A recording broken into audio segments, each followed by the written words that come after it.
Good morning. We're continuing our look this day at the scripture passages that the Ministry Council of Cumberland Presbyterian Church has given us to consider, but I want to begin, before we get to the scripture passage, with a really quick story. The first time I can remember riding a horse was back when I was in our youth group in my church, and we went to a camp that had these horse rides that you could do, and a bunch of us one afternoon went and did the hour-long trail ride where you've got a guy in front and all the horses just following one after the other on a long, maybe hour or so long trip around the trails.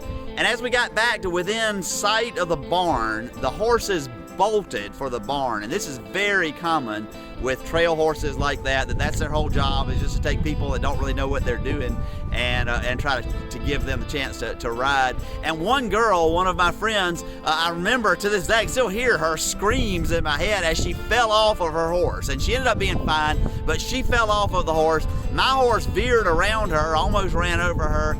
All the horses finally got back to the barn, and like horses do, then they were perfectly calm. Everything was fine as far as they were concerned. But the cowboy that was kind of in charge of those horses was just furious, and he was angriest at that horse that had let the girl fall off. And so he walks over that horse, and he rears back, and he kicked that horse as hard as he could kick that horse, right in the hindquarters.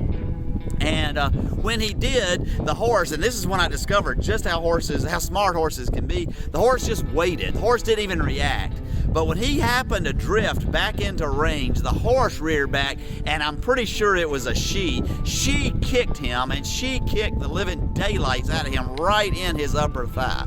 Now, this is a big, rough, tough cowboy horse wrangler. He wasn't going to admit to a bunch of youth how hurt he was, how much that horse had hurt him. And so he was just limping all over the place, but he was trying to hide it just as much as he could, trying to be tough when his right leg was hardly working at all. Now, I tell you that story because I want you to hear the passage from the Gospel of Matthew for today. Yesterday, we looked at Luke's version of the Lord's Prayer. Today is the way that Jesus sets up the Lord's Prayer in Matthew. And what Jesus says, and we're not going to get all the way to the Lord's Prayer, just to what Jesus says, but Jesus says, and this is the Message version, and when you come before God, don't turn that into a theatrical production either. All these people making a regular show out of their prayers, hoping for 15 minutes of fame.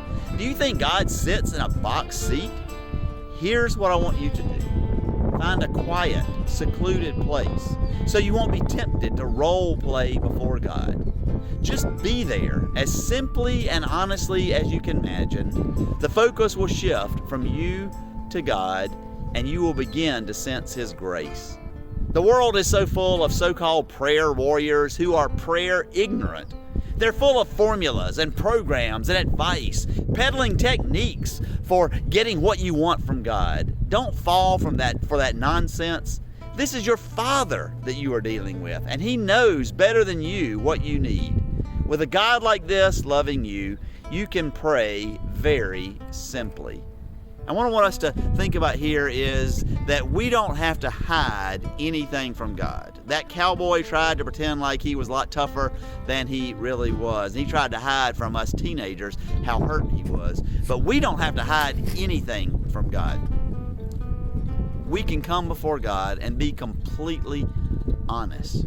God, I'm mad now, and I think I'm mad at you. Or, God, I'm hurting, and I'm hurting so badly, and I don't know what to do. Or, God, I know what you want me to do, and I don't want to do it. Whatever it is that you might be feeling, take that before God. As Jesus says, God already knows what we need. God's already working. And so we can be honest before God as a way of letting God into our lives. And so I invite you this day to open up your heart. Wounds and hurts and warts and all, open it up before God and see what God can do for you.